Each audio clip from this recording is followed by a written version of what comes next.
अस्सलाम वालेकुम फ्रेंड्स, कैसे हैं आप लोग? क्या हाल है? मैं आपको खुशामदीद करती हूँ अपने चैनल होममेड फूड पर कि आपने टाइम निकाला और आप मेरे चैनल पर आए। बहुत शुक्रिया आपका। आज जो रेसिपी हम लेकर आए हैं वो बहुत मज़ेदार रेसिपी है और वो है चने की दाल प्याज। जो हम भुनी हुई चने की दाल बनाते हैं, आज मैं आपको बताऊँगी कि वो किस तरह बनती है। तो उसके लिए आप सामान नोट कर लीजिए। 1 पाव हमारी ये दाल है जिसे मैंने भिगोकर 2-3 घंटे और अच्छी तरह ये गल गई। 2 बड़े साइज़ की प्याज जिसे मैंने स्लाइस में बारीक बारीक काट लिया।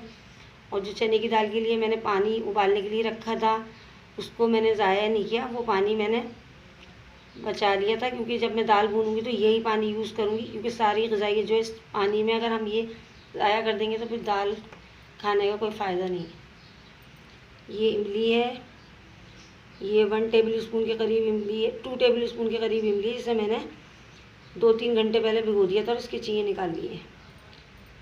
ये हमने पिसी हुई लाल मिर्च 1 टीस्पून ली है, 1 टीस्पून नमक है और हाफ़ टी स्पून ये हमने हल्दी दी है और हाफ़ टी स्पून ये सफ़ेद ज़ीरा, 2 हरी मिर्चें जिसे मैंने बारीक बारीक इस तरह काट लिया, 2 टेबल स्पून लहसुन अदरक का पेस्ट।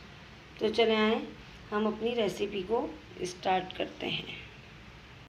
पैन चूल्हे पर रख दिया, गैस मैंने ऑन कर दी है और अब मैं कुकिंग ऑयल डाल रही हूँ इसमें 10 टेबल स्पून।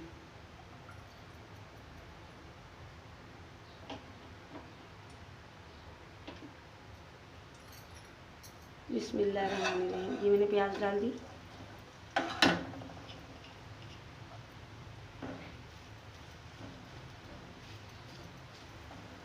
ये प्याज को हमें ब्राउन करना है।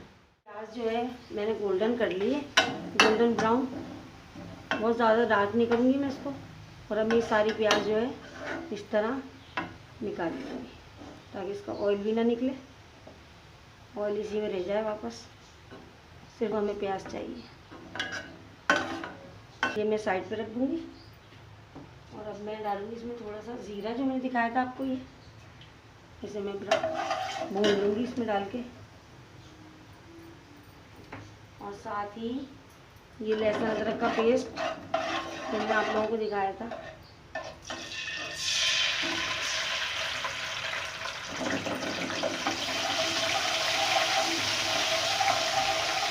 इसको भी थोड़ा सा भून लूँगी। लहसुन अदरक हमारा बहुत अच्छी तरह भून गया।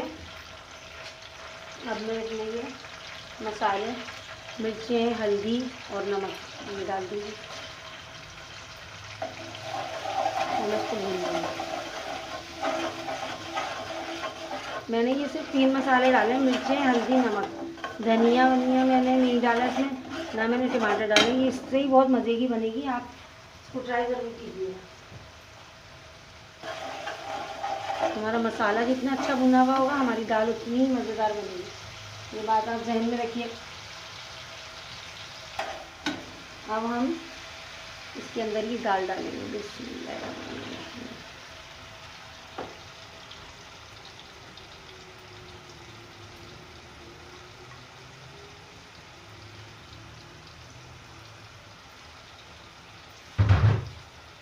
इसलिए मैं इसमें मसाले में मिक्स करूँगी।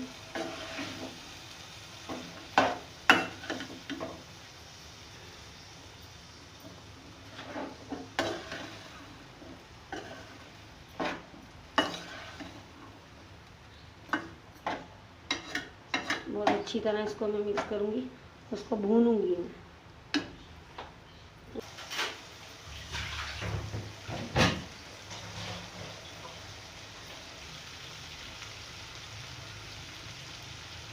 ये कटी हुई हरी मिर्चें जो मैंने आपको दिखाई थी वो मैंने डाल दी। अभी तक आप देखें मैंने इसमें पानी नहीं डाला है, और पानी में वही वाला यूज़ करूँगी जो दाल का बॉयल करने में जो पानी बचा था वही, क्योंकि हमें ये भुनी हुई दाल रखनी है।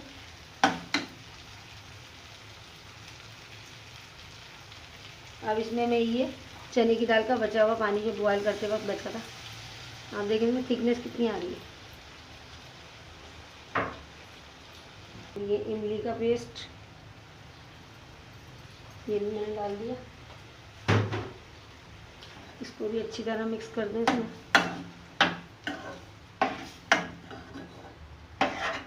और आपको पता है कि चने की दाल बादी होती है, तो लहसुन अदरक का पेस्ट डालने का मकसद ये है कि वो इसकी बादी को ख़त्म करे। अभी इसका थोड़ा सा पानी मैं ड्राई करूँगी और फिर मैं गैस की फ्लेम को कम कर दूँगी।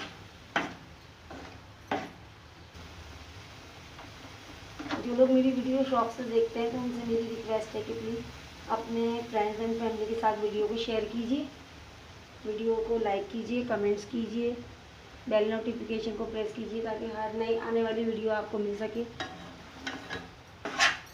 ये देखिए, ये हमारी दाल काफ़ी हद तक वो हो गई। अब मैं इसे ढक के दम पे लगाऊंगी। और ये जो मैंने प्याज आपको दिखाई थी तली हुई, जो मैंने निकाली थी, अब ये इसके ऊपर डाल दूंगी।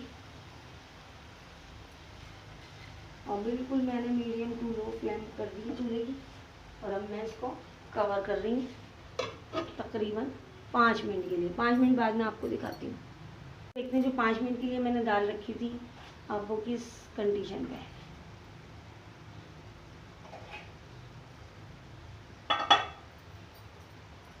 आप देखें, इसका जो पानी था वो खुश्क हो गया। और मुझे थोड़ा सा ऐसा ही रखना था क्योंकि बिल्कुल सूखी दाल होगी तो वो कुछ लोग कहते हैं कि वो हलक से नहीं उतर रही, फंसती है। तो आप देखें ये बिल्कुल रेडी हो चुकी है। और अब मैं आपको डिश आउट करके दिखा देती हूँ। दाल को डिश आउट कर दिया है और ये इसका फाइनल लुक है। और ये देखने में ही बहुत अच्छी लग रही है। और अब जब आप इसको बना के ट्राई करेंगे तो आपको अंदाज़ा होगा। आप देखें कि कितने मज़े की बनी है। कोई ऐसी रेसिपी जो आप चाहते हैं बनाना लेकिन आपको नहीं आती तो आप मुझे कमेंट्स कीजिए, मैं आपके लिए वो रेसिपी ज़रूर बनाऊंगी इंशाल्लाह ताला। क्योंकि आज की रेसिपी आप लोगों को ज़रूर पसंद आएगी।